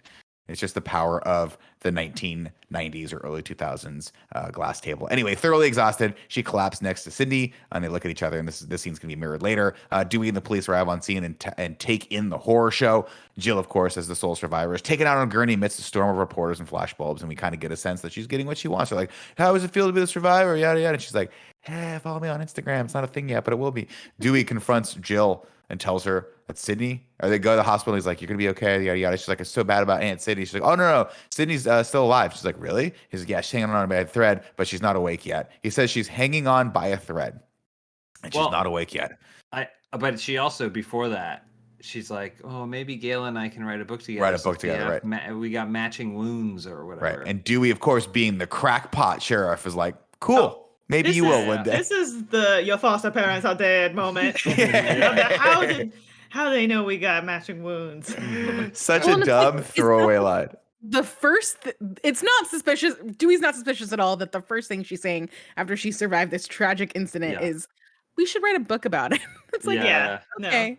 But No, yeah, your just mom's like, dead. what happened to Kirby? Where the fuck is Kirby? Is she alive? Not asking about any of these people. Here's But the there's- thing. If yeah. she just opened a Roth IRA, I know she's planning for a future, but Roth IRA is probably going to be a better investment in her financial future than trying to murder everyone she knows in her whole life, get away with it so she can write a book. Mhm. Right? So Mhm. just something to consider. I will say this is concerns about- admittedly goofy as shit. And it's just like in a real world, none of this would happen this way. But I was on the edge of my seat when Okay. when we see this whole situation and she's like waking up and she's like talking to Dewey. I'm like, oh my God, like Mhm. he's gonna say something that's gonna reveal it, and she's gonna be like, holy shit, she's alive. That's insane. And then they do it, and I love it. I fucking love every moment of every single thing that happens in this scene, except for the clear bit. Besides that, this is fucking cinema perfection, everybody. Okay. All right. Okay. Well, let's play out this rest of the scene, right? So again, remember Sydney in the next room, hanging on by a thread. Now, Joey, if I tell you I'm hanging on by a thread, what do you expect to see? If you saw me. See you with like a neck collar, maybe lots Right. of wires and things covering, and like Tubes. nurses everywhere. Everywhere. Someone's Yeah, I James. expect you to be like on the edge. James. Well, from I don't Fun. expect you to I mean, I would say Nick hanging by a thread is Nick as we see him now. Fair enough. That's fair. That is fair. Yeah, I yeah. am wearing a beanie because I was just too tired to do my hair today. Beanie Bros, let's go. Beanie Bros. Let's see. Jill, of course, waits for Dewey to leave and immediately beelines for Sydney's room. Dewey goes over to check on Gail, and he says, she's like, how's Jill? He goes, oh, she's doing well. She's taking it all in stride. She wants to write a book with you one day because you guys have matching wounds. And then Gail goes, how does she know I have this wound? Let's Yeah. go. Here he goes. Yo Now- about something. And then he immediately cuts to him in his car making a U-turn. But it's one of those things where it's yeah, he's like, how did you get in your car? It's one of those things where it's like this. It's just not obviously you needed like there to be the reveal moment. But in a world where everything is covered by news and we saw 30 news reporters outside of the barn being like Gail Weathers and this Channel 6 news report, it's not beyond the realm of believability that they would have reported she got stabbed in the right shoulder. So if I were Dewey, I'd be like, I don't know, maybe she saw it on the fucking news. It wouldn't dawn on me that she's the killer immediately, aside from the fact that she's literally the only one left standing, which I guess makes sense. I mean, but I like, think that's the thing is like, but Dewey has goes back to the perfect path of like literally every single person systematically taken out. It all leads to either Jill or our original main cast. I'm just saying, as a reveal moment, this needed to be a little bit stronger for me. I love how this all plays out, and I think this is a fun, like, different version of the ending for a Scream movie.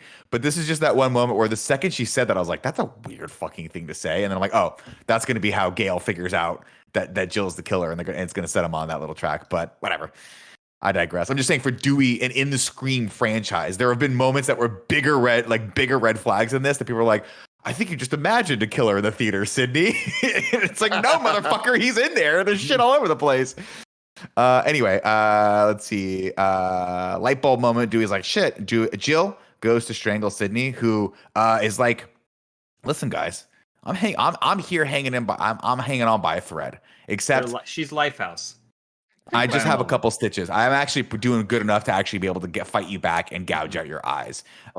They fight, and Jill throws her around like a rag doll, and then waits in the closet to hit Dewey over the head with a bedpan and knocks him out. And then now Jill has the gun too. Ho ho ho! Consider this an alternate ending, she says.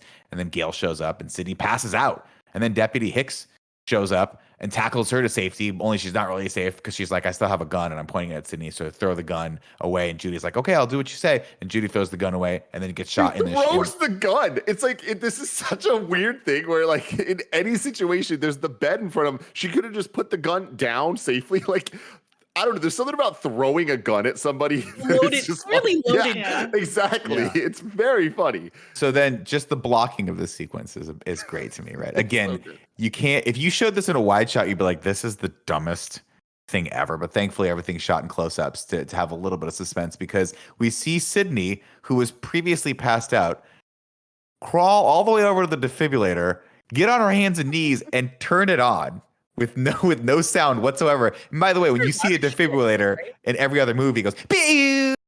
Like powers up, nothing, right? And Gail's like, hold on. Just like give me one final word with you. And Jill's like, what's that word gonna be? And Gail says, clear. And Jill's like, clear? And Sydney pops up like a fucking Jack in the Box and goes, clear, and just shocks her brain. And you see the electricity like Emperor Palpatine go through like, ah. Well, my favorite shot in the whole movie is the shot right after this where she hits the ground like a sack of potatoes. I don't know how they did it. I know that's definitely Emma Roberts' stunt double or whatever, but just try and imagine falling that way onto the ground. Her whole body hits at the same time. And I don't know. It makes me laugh every time I see it. And then, of course, Sydney says, you forgot the first rule of remakes. Don't fuck with the original. Let's go. But just like every other movie that's come before, Jill ain't dead yet. She grabs some glass. And so Sydney pulls a nice quick 180 and just pops her right in the chest through the heart. Jill, of course, falls to the ground. Judy is still alive, by the way. Quote, wear the vest, save your chest. I know. You're like, we didn't need this. We don't care if Judy's alive or not. What we do care about is where's Kirby. It's important because she's back for Scream for 5 Cream. I'm looking Five at the Cream. cast list right now, and Yeah, Marley listen. Shelton is back as Deputy Judy Hicks. Fuck yeah. If you're telling me that Deputy Judy Hicks and Kirby are the main characters in 5 Cream, I am 100% in. I did find out something else interesting by looking at the cast list, but I'll talk about that later. Oh my god. Last couple shots here. Of course, Sydney lays back down next to Jill, like Jill laid next to her, and whispers, I don't know about you, but I feel a whole lot better. And I don't know what that's a callback to, but it's a really fucking creepy thing to say to your niece that you just killed. And then the media outside reports about Jill Roberts being a hero right out of the movies. And that is the end of Scream. Scream. What do we call it? Scream 4-eam. Scream for Reem. God, I love it. Scriforum. It's Scriforum. Scriforum, thank you. Yeah. Elise. So Can I'm you- just looking at the cast and crew of 5 Cream, and of course, we got our Nev Campbell, Courtney Cox, David Arquette, Marley Shelton is back as Deputy Judy Hicks. Fuck Interesting. yes. Melissa Barrera from In the Heights is in this one. Oh, Okay. Jenna Ortega, Jack Quaid is in this Jenna one. Ortega was from. I Jack think, Quaid is in it. too. What? What's that, Joey? I think the other girl is from You season 2. She played like the Oh. teenage girl that lived in Joe's apartment complex. She was really great. Well, something I'm noticing here is there are 2 characters with the last name Meeks-Martin. And if you'll recall, Randy is named Randy Meeks. Mhm. So we have Interesting. to Is imagine Randy alive? these- Maybe I it's his hope sister's so. kids. I'm Maybe it's the thinking sister's half kids. I siblings or think you're something. spoiling this movie. But I'm not seeing any Hayden. Yeah, here. it's That, a- that would be a that would have to be a surprise. I feel. Imagine the hospital scene. Sydney is almost near dead, and then Kirby, fresh, pulling herself out from. She was rushed to the hospital. Kirby revealed to be alive. Some sort of insider movie knowledge that allowed her to piece the things together. That would be, and then That'd we be set Kirby up. Awesome. Yeah. God. And Gotta love Kirby. Can't Elise, can you hit us off with a little haiku and review? 7 syllables in the middle, 5 for the first and last line. If you're not poetic, no need to fret it. Haikus don't have to rhyme. Haiku in review. Haiku in review. Nailed it. You nailed it. Great Love job. it so much. You can go to patreon.com/kindafunny to write your review in haiku form. OK Soda wrote in and said, kind of a neat twist. So now the next step must be Scream 5 does TikTok. Maybe. TikTok Yes. Yeah. Wait, Mike Ellis for Lazy says, it's a horror film. People live, people die. You'd better start running. It's true. It's true. And then Joe Mertens comes in saying, less campy for sure. It's quite modern 10 years on. Kirby is best girl. Yeah. Hey, man. That's it. Shout That's out to haiku. Kirby, man. The Shout out to Curbs. Kirby. Mm-hmm. Kirby. And now let's do a little ragu bagu. Dun, dun, dun, dun, dun. Ragu. Dun, dun, dun, dun, dun, dun. Bagu. What's up, everybody? Welcome to Rad Guys Talk Bad Guys here for Scream in Review. Right now, I believe we have number 1, Billy, Stu, and Peer Pressure. Number 2, Aunt Jackie and Mickey and Revenge. And number 3, Roman. Where do we want to put Jill, Charlie, and I'll just say social media, just the pressures of social media and becoming an influencer? I say number one, and I might not win, but I'm just going to make my case here. I think that Jill was the best surprise killer, and I thought it was well built up. I think that her motivations make a lot of sense, and I think that it plays well with the original cast that we know and love so much. And I think that having the other guy be a part of it and kind of be this Randy-like character, I don't think that they nailed entirely, but I liked them working as a team. Like Nick said, I liked that we knew there was two killers from the beginning, and they completely played with our expectations as we went through it in terms of who it might be. And this one had the most red herrings where I was like interested in the potential of it being them and the believability of it all. So by the time it was Jill at the end, I was like, you earned that, and I'm in for it. I would disagree. I think that the reveal of Billy and Stu and like that was so original and so amazing back in the day that it had impact. In this one, I'm like, you're gonna tell me that Jill and Charlie were throwing people around and pushing people through windows and doing all that shit. It was not when the reveal of this original, I was like, oh, it just felt flat for me. I don't like the idea. I think it's treading on well-worn territory with them trying to become famous or being part of the media buzz because they want to be killers. I think that's it's too similar to Billy and Stu and their motivations for wanting to do all this stuff. This one didn't work for me. I don't think it's too similar to Billy and Stu because Billy just wanted revenge for his mom, and Stu is just like, well, Billy's my boy, right? That's not his entire motivation. Yeah, I would probably put this under Billy and Stu. I still think that they're dynamic, and like, I like that when you watch it, you can see them like kind of trying to figure out how to do this, and that it was less calculated, and that feels a little bit more authentic, that they don't have this like big master plan, and it's just like these two high school kids like trying to figure out how to do this. But so I would probably put them at number 2, right underneath Billy and Stu. I feel the same as Joey. I think this would be my number 2 because I think it's a really good reveal. I think it's an oh shit reveal. And the first time I saw it, I was like, oh shit, like, oh, that's great. And it was like, that's a fun thing.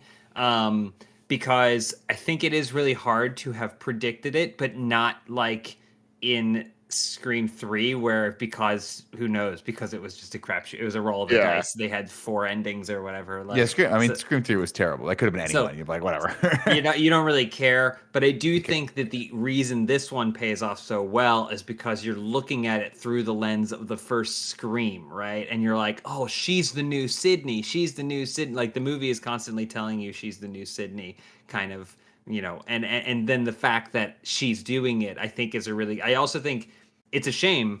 We talked about this. I think that Emma Roberts shines as soon as she gets to take off the mask and reveal. And for the rest of the movie, she's just like exists. And it's a shame that she couldn't have some sort of other charisma. We were, obviously drawn to Kirby more, but like she's really great once she's revealed. And you're like, oh shit, Emma Roberts. And we've seen her in American Horror Story. This weird period of trajectory where it felt like Emma Roberts was going to be the new anti-Scream queen. Mm-hmm. With Scream, American Horror Story, and then Scream Queens, which I really liked. I liked it too. She's not the traditional final girl in any sense, but you're like, okay. But then her career seems to have taken a pivot, But yeah, she did Little Italy, and that kind of everything. I think I'm kind of torn because what gets me is accomplice motivation in this.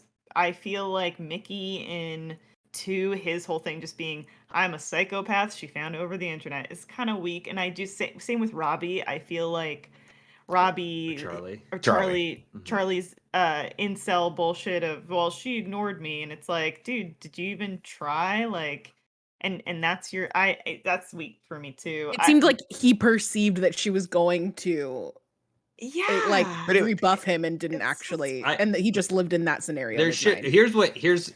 I hate rewriting movies because it's so easy to do after the fact, but I think there could have been a scene where Kirby's interested in him and then he's like, I can't go through with it, and then and then Jill's like, oh well, that's okay, I understand, like we can figure this out, and then kills both of them or something. Like that would be like a bigger moment where you're like, oh, okay, he had this like unrequited love, but then it actually paid off at the worst possible time, and now he's second guessing all these actions, and he's not sure how he's going to recover. I might actually give this one third spot and give keep Billy Loomis's mom at 2, because I feel the whole motivation of your mom ruined my family is I think the thing that proves more fun, but the other thing that's weird to me though is like thinking about it, right? Charlie read to me as like a classic cinephile guy. Robbie, who was live streaming everything, his motivations, like I think he got it more. So I was always kind of like thinking about it, I'm like, it's weird that he wasn't the accomplice, because he was the one that was like living on that next level. It never really occurred to me, like every time Charlie talked about Hall Pass, he wasn't like, this is the greatest show ever. It kind of read like, oh my God, my fucking friend's doing this thing again. And I gotta he's just doing it. And when he's done, we'll go about it, right? He kind of got annoyed with him a little bit. So it was one of those things where it's like, would Charlie have really bought into this idea of like both of them being famous? Robbie would have. And I get that they wanted that scene with Kirby, because it's a great scene where it's like, no, this is making, he stabs her. It's like, oh my God, he was the killer the whole time. But I don't know. It's just one of those things where like, I feel like we've reached the bottom of the barrel for why people could be motivated to kill people in the Scream franchise with these. See, for me, Jill works, and I get that the Charlie doesn't work as much, but I think when you're comparing it to the other ones, I think that's kind of just like symptomatic of doing it again and again and again. That's probably fair. That's a fair assessment. I do like Billy's mom, but they still have to do the thing where they're like, you lost 100 pounds and got surgery, or like they still have to and do you the happened to thing find work. this guy on the internet. Yeah. Fair point. All right, so who thinks that Jill and Charlie are better than Roman from Scream 3? Raise your hand. I would agree. Who thinks their motivations and they're stronger bad guys and killers more than Aunt Jackie and Mickey from Scream 2? I'm actually inclined to raise my hand on this one too. And then who thinks they're better than Billy and Stu from the original Scream? Just Tim. So we're gonna put Jill and Charlie at number 2 from Scream 4. Now it is time to rank the Scream movies. Currently, number 1 is Scream 1, number 2 is Scream 3, and number 3 is Scream 2. Like I said earlier, I would put it at number 1. I do think it's very, very close, and I know that that's blasphemy. I just think that at the end of the day, for me, I enjoyed this movie so much, and I think that it's very hard to Nick's point that he always makes of like the original has that special X factor, right? Like it is the first one, and it's like lightning in a bottle. It's lightning in the bottle, and it set the tone. It is what it is, and everything else is just an iteration of it. I think this Scream 4 is just as good of an iteration as it possibly can be for what it is attempting to do with the reboot stuff of, just like you just said, Nick, of like, we kind of expect this, so like there has to be twists on twists on twists when it comes to the murders and the accomplices and all that stuff. And I think that they really did the best job they possibly could have. Where y'all Joey? So for me, I think this is a fight for second place between Scream 4 and Scream 3. I think 1 is like a little bit untouchable because I think it's so good and it's so like between the opening with Drew Barrymore, I think it's the strongest Sydney story that we're ever going to get in this franchise. The Billy, like the killer reveal at the end, I think it has some of the best kills in the franchise probably. My debate between Scream 4 and Scream 3 for number 2 is that my problem with Scream 4, I guess, is that we don't get enough of the main characters from the franchise. Like Dewey is such like a whisper of a character, I feel like, in this. And I think it's just because like there's so many characters that like we also had to introduce a bunch of new characters too, which is difficult. Like everybody's role just gets diluted a little bit. I'm a sucker for camp, and so that's why I think that I love Scream 3 as much as I do. You have Parker Posey, like all of the characters meeting the people that they're playing, and like all of the meta movie within a movie stuff I think is really, really fun. I think this is a pretty good reboot, but I think I do like Scream 3 better, so I'm going to put this at number 3. See, I'm firmly in the Joey camp on this one. I appreciate a lot of the aspects of this movie, and at the end of the day, like these are all fun to watch, right? I'm kind of splitting hairs. I think I was kind of a little bit more negative at the beginning of this than I really am, because they're all silly movies, and the thing I respect a lot about them is they're self-aware. But what I like about Scream 3 is it brings self-awareness to such a different level than any other movie that I've ever seen. And I'm also I'm gonna put Scream 3 above this, just because I'm just a sucker for a movie within a movie, and I know that's not really an excuse or a reason that speaks to the merits of another movie. But I had so much fun rewatching Scream 3, and seeing all those old characters, kind of a blast in the past. And I just think Scream 1 is a game changer. It is one of those movies that like revitalized an entire genre because it was so clever. And it's unfortunate that none of these other movies could come anywhere close to that. But like, how do you do that, right? It's the difference between Ghostbusters 1 and Ghostbusters 2, where we talk about that in that review series, where it's like, how do you remake Ghostbusters? It's just not. It's all of the things came together for that perfect that perfect storm of a great movie. So I would say that my ranking would go Scream 1, Scream 3, Scream 4, Scream 2. Real quick, you said something that reminded me of something I loved in this one is in Scream 1. Like, I think Scream 1 and 4 are tied to me as being the most well written as just movies. And I think that they equally work on that front for me. I love in Scream 1 the rules that Randy sets up, and I think the most brilliant moment of that movie, besides just anything Matthew Lillard does, is the fact that they're at the party watching Halloween, and like the Halloween movie sounds are affecting like what's happening Love it. at the party. And this movie does that as well, but they're watching Stab. Like at the party, like Stab's playing, and like that, and that's so fucking cool. Like I love that. That's how meta this one is. That is great. Go for it, Elise. Where are you at? I mean, Scream 4 is on paper and in practice a better film. It is a better film. However, I'm also in the Scream 3 camp that I love Scream 3 too. I just I mean my alignment is the same as Nick's. Like it's 1, 3, 4, 2. And Joey. And Yeah. Joey's. Oh, is that your alignment still? Joey is 1. Yeah, 1. which is like bonkers to me that I'm putting the Jerry O'Connell movie last, because he just makes so many different parts of that movie. Well, but This I is think just like ranking children. I don't like it because I like them all Yeah. within very small margins. I feel like. yeah. James. I acknowledge all of you guys, and I do think the camp is fun.